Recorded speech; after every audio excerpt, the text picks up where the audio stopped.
Hello friends, എല്ലാവരും സുഖമായിട്ടിരിക്കുന്നു. അപ്പോൾ നമ്മുടെ ഇന്നത്തെ വീഡിയോ ചുണ്ടയ്ക്ക തീയലാണ്. തേങ്ങ വറുത്തരച്ച തീയലാണ്. അപ്പോൾ അതെങ്ങനെയാണ് തയ്യാറാക്കുന്നത് നോക്കാം.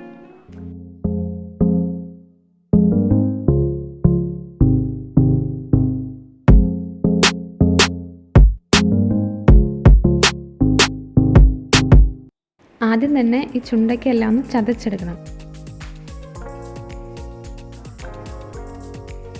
ഇതുപോലെ ഒന്ന് പൊട്ടിയാൽ മതി. അതിനുശേഷം ഇതെല്ലാം എടുത്ത് ഒരു പാത്രത്തിൽ വെള്ളം എടുത്തിട്ട് അതിലേക്കിടാം. ഇതുപോലെ എല്ലാ ചുണ്ടയ്ക്കും നമുക്കൊന്ന് പൊട്ടിച്ചെടുക്കാം. എന്നെ സഹായിക്കാൻ ഒരാളും കൂടി ഉണ്ട് കേട്ടോ. ഇനി ഇതുപോലെ വെള്ളത്തിൽ തന്നെ ഇട്ട് വെച്ചേക്കാം. ഇനി ഇതിനാവശ്യമായിട്ടുള്ള തേങ്ങ ഒന്ന് വറുത്തെടുക്കാം. ഇതിപ്പോൾ അരമുറി തേങ്ങയുണ്ട്. നമ്മുടെ മിക്സിയുടെ പൊടിക്കുന്ന ജാറിലിട്ട് ഒന്ന് ക്രഷ് ചെയ്തതാണ്. ഇങ്ങനെ ചെയ്യുമ്പോൾ നമുക്ക് ഒരേ രീതിയിൽ കിട്ടും. വറുക്കുമ്പോഴാണെങ്കിലും ഒരേ രീതിയിൽ വറുത്ത് കിട്ടും. ഇതൊരു മീഡിയം ഫ്ലെയിമിൽ വെച്ച് ഇങ്ങനെ ഇളക്കിക്കൊണ്ടേ ഇരിക്കണം. ഇതിൻ്റെ കളറൊന്ന് മാറി തുടങ്ങുമ്പോഴത്തേക്കും 3-4 ചുവന്നുള്ളി അരിഞ്ഞതും ഒരു 2 തണ്ട് കറിവേപ്പിലയും കുറച്ച് പുളിയും ചേർത്ത് നന്നായിട്ട് ഇതൊന്ന് വറുത്തെടുക്കാം. പുളിയൊക്കെ നിങ്ങളുടെ ആവശ്യത്തിന് ചേർക്കാം കേട്ടോ. ഇതിനകത്ത് തക്കാളിയും കൂടെ വരുന്നതുകൊണ്ട് ഞാൻ ഇത്രയും പുളിയെ ചേർക്കുന്നുള്ളൂ. ഇനി നല്ല ബ്രൗൺ ആവുന്ന വരെ നമുക്കിതൊന്ന് വറുത്തെടുക്കാം. തേങ്ങയൊക്കെ വറുത്ത് എടുത്തിട്ടുണ്ട്. ഇനി ഇതിലേക്ക് നമുക്ക് ഇതിനാവശ്യമായിട്ടുള്ള പൊടികൾ ചേർക്കാം. ഇതിലേക്ക് 1 സ്പൂൺ മുളക് പൊടിയും 2 സ്പൂൺ മല്ലിപ്പൊടിയും ഇട്ട് നന്നായിട്ടൊന്ന് ഇളക്കുക. പൊടി ഒന്ന് ചൂടാവുന്ന വരെ മാത്രം നമുക്ക് ഇളക്കിയാൽ മതി. അതിനുശേഷം തീ ഓഫ് ചെയ്യാം. തീ ഓഫ് ചെയ്തതിന് ശേഷവും നമ്മൾ കുറച്ച് നേരം ഇത് ഇളക്കിക്കൊണ്ടിരിക്കണം. അല്ലെങ്കിൽ തേങ്ങ കരിഞ്ഞു പോകും. അല്ലാന്നുണ്ടെങ്കിൽ വേറൊരു പാത്രത്തിലേക്ക് മാറ്റി വെച്ചാലും മതി. ഇനി നമ്മൾ വെള്ളത്തിലിട്ട് മാറ്റി വെച്ചിരിക്കുന്ന ചുണ്ടയ്ക്ക ഒന്ന് കഴുകിയെടുക്കണം. 2-3 വെള്ളത്തിൽ നന്നായിട്ട് കഴുകിയെടുക്കണം. ഇങ്ങനെ ചെറുതായിട്ടൊന്ന് ഞെവിടിയെടുത്ത് അടുത്ത വെള്ളത്തിലോട്ടിടുക. അങ്ങനെ 2-3 വെള്ളത്തിൽ കഴുകുക.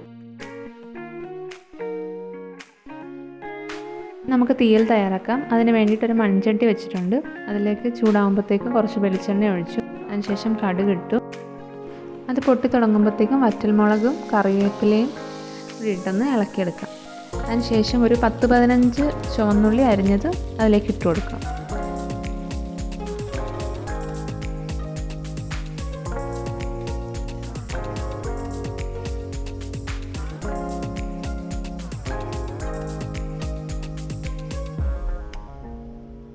ഇതിലേക്ക് ആവശ്യത്തിന് ഉപ്പിട്ട് കൊടുക്കാം.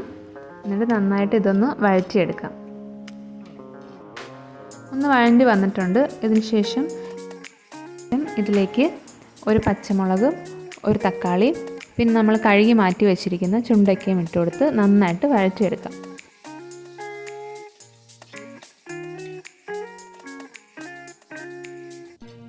ഇതിലേക്ക് നമ്മൾ വറുത്ത് വെച്ചിരിക്കുന്ന തേങ്ങ അരച്ച് ചേർക്കാം. ഇതൊരു ജാറിലേക്ക് മാറ്റിയിട്ടുണ്ട്. ഇതിനകത്ത് വെള്ളം ഒഴിക്കാതെ വേണം അരച്ചെടുക്കാൻ. വെള്ളം ഒഴിച്ചതിന് വേറൊരു ടേസ്റ്റായി പോവും. വെള്ളം ഒഴിക്കാതെ അരച്ചിട്ട് ഇതിനകത്തേക്ക് ഇട്ട് കൊടുക്കും.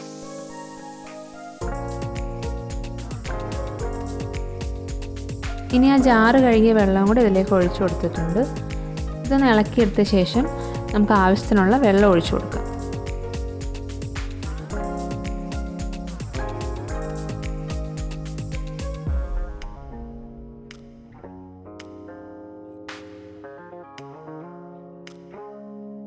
ഉപ്പ് നോക്കിയിട്ട് ആവശ്യമുണ്ടെങ്കിൽ ചേർത്തിട്ട് അടച്ച് വെച്ചിട്ട് നമുക്കിതൊന്ന് വേവിച്ചെടുക്കാം.